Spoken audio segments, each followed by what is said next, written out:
அதிமுகவில் இருந்து பிரிந்து சென்றவர்களை மீண்டும் இணைக்க எடப்பாடி பழனிசாமிக்கு முன்னாள் அமைச்சர் செங்கோட்டையன் 10 நாள் கெடு விதித்துள்ளார். அதிமுக பொதுச் செயலாளர் எடப்பாடி பழனிசாமி மீது அதிருப்தியில் இருந்த முன்னாள் அமைச்சர் செங்கோட்டையன் இன்று முக்கிய முடிவுகளை அறிவிக்கப் போவதாக தெரிவித்திருந்தார். கோபிச்செட்டிப்பாளையத்தில் உள்ள தனது வீட்டில் இருந்து பிரச்சார வாகனத்தில் ஊர்வலமாக கட்சி அலுவலகத்திற்கு வந்த செங்கோட்டையன் அங்கு தனது ஆதரவாளர்கள் மத்தியில் செய்தியாளர்களிடம் பேசினார். அப்போது அவர் 1972ஆம் ஆண்டு எம்ஜிஆர் அதிமுக கட்சி தொடங்கிய போதே தான் கிளை தொடங்கி பணியாற்றியதாக தெரிவித்தார்.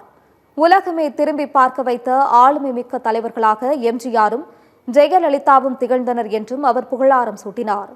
ஜெயலலிதா மறைந்த பிறகு இயக்கம் முடைந்துவிடக்கூடாது என்பதற்காக சசிகலாவை பொதுச் செயலாளராக ஒருமனதாக நியமித்ததாகவும் முதலமைச்சராக எடப்பாடி பழனிசாமியை தேர்வு செய்தவர் சசிகலா என்றும் செங்கோட்டையன் கூறினார். தொடர்ந்து பேசிய செங்கோட்டையன் அதிமுகவில் இருந்து பிரிந்து சென்றவர்களை 10 நாட்களுக்கு எடப்பாடி பழனிசாமி ஒன்றிணைக்க வேண்டும், தவறினால் தாங்களே ஒன்றிணைக்கும் முயற்சியில் ஈடுபடுவோம் என்று கூறினார். அனைவரையும் மீண்டும் இணைத்தால் மட்டுமே பொதுச் செயலாளரின் பிரச்சாரத்தில் பங்கேற்பேன் என்று கூறிய செங்கோட்டையன் இணைக்காவிட்டால் ஒரே மனப்பான்மையில் இருப்பவர்கள் ஒன்றிணைவோம் என்று உறுதிபட தெரிவித்தார்.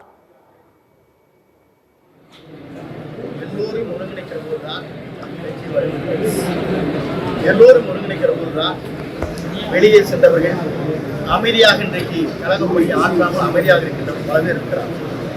அவர்களும் அழைத்து அங்கங்கே ஒருங்கிணைக்கிற போதுதான் நாம் மாபெரும் வெற்றி விரைந்து இந்த கோரிக்கை நிறைவேற்றப்பட வேண்டும் என்பதுதான் எங்களுடைய ஆசை.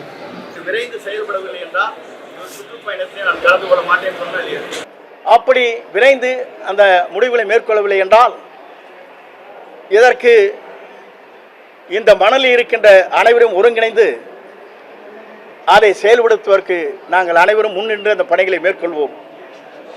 அதோடு மட்டுமல்ல, இந்த பணிகளை சரியான முறையிலே எல்லோரும் ஒருங்கிணைப்பதற்கு நாம் கொடுக்கப்பட்டிருக்கிற கால அவகாசத்தில் அது செய்யவில்லை என்றால் நாட்டுடைய மக்களை, தொண்டர்களை எதிர்பார்க்கின்ற புரட்சித்தலைவருடைய அம்மா புரட்சித்தலைவருடைய ஆட்சி மலர்வதற்கு அது ஏதுவாக அமையாது. ஆகவே அதை அமைப்பதற்கு என்னுடைய வேண்டுகோள் ஒன்றே ஒன்றுதான், விரைந்து அதை செய்யப்பட வேண்டும். அப்படி செய்யவில்லை என்று சொன்னால் யார் இந்த மனதிலே இருக்கிறார்களோ ஒருங்கிணைந்து செயல்படுத்துவதற்கு நாங்கள் அனைவரும் தயாராக இருக்கிறோம்.